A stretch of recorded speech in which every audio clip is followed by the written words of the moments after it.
Hi family, welcome back to my mini vlog. ಇದು Sunday mini vlog ಆಗಿರುತ್ತೆ. ಬೆಳಗ್ಗೆನೆ ಇಬ್ರು ಎದ್ಬಿಟ್ಟು ರೆಡಿ ಆಗಿದ್ದೀವಿ. 7:30 ಆಗಿತ್ತು.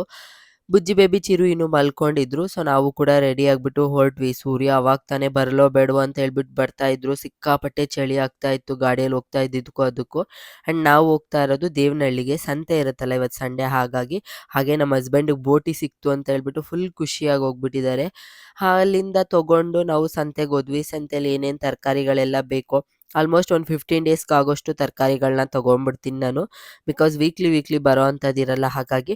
ಆ್ಯಂಡ್ 2 ಮನೆಗೂ, ನಮ್ಮ ಅತ್ತೆ ಮನೆಗೆ, ನನಗೆ ಇಬ್ರಿಗೂ ಏನೇನು ಬೇಕೋ ಎಲ್ಲನೂ ತೊಗೊಂಡು ನಾವು ಒಂದೇ ಸಲ ಶಾಪಿಂಗ್ ಮಾಡ್ಕೊಂಡು ಬಂದ್ಬಿಡ್ತೀವಿ. ಸೊ ಎಲ್ಲನೂ ತೊಗೊಂಡ್ವಿ. ಆ್ಯಂಡ್ ಜಾಸ್ತಿ ಆಗಿರೋ ರೇಟ್ ಬಂದು ಟೊಮ್ಯಾಟೊ 100 ರುಪೀಸಿಗೆ ಬರೀ 1.5 kg. ಏನು ಮಾಡೋಕ್ಕಾಗಲ್ಲ ಅಂತ ಹೇಳ್ಬಿಟ್ಟು ತೊಗೊಂಡು, ಹಾಗೆ ಮಕ್ಕಳಿಗೆ ಸ್ವಲ್ಪ ಫ್ರೂಟ್ಸ್ ಎಲ್ಲ ಬೇಕಾಗಿತ್ತು. ಅದನ್ನು ತೊಗೊಂಡು ಅಲ್ಲಿಂದ ಹೂವು ಮತ್ತು ಹಾಲು ಎಲ್ಲ ತೊಗೊಂಡು ಅಲ್ಲಿ ನೋಡಿದ್ರೆ ಫಾಂಡೆಂಟಲ್ಲಿ ಈ ಥರದೊಂದು ಥೀಮ್ ಮಾಡಿದ್ರು. ತುಂಬ ಚೆನ್ನಾಗಿತ್ತು ಕ್ರಿಸ್ಮಸ್ಸಿಗೆ. ಹಾಗಾಗಿ ನೋಡ್ತಾ ಇದ್ವಿ. ಬೆಳಗ್ಗೆನೇ ಹೋಗಿದ್ವಲ್ಲ, ಸಿಕ್ಕಾಪಟ್ಟೆ ಚಳಿ ಇತ್ತು ಅಂದ್ಬಿಟ್ಟು ಕಾಫಿ ಕುಡಿದು ಎಲೆ ಅಡಿಕೆ ಎಲ್ಲ ತೊಗೊಂಡು ಮನೆಗೆ ಬರ್ತಾ ಇದ್ವಿ.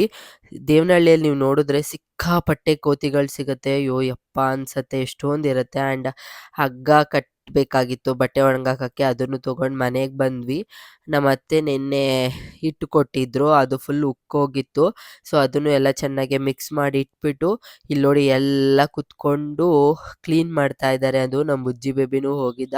ಹಾಗೆ ಹಸ್ಬೆಂಡ್ ಹಗ್ಗ ಕೂಡ ಕಟ್ಬಿಟ್ರು. ಅದಕ್ಕಿನ್ನೂ ಪೇಂಟ್ ಹೊಡೆದಿಲ್ಲ.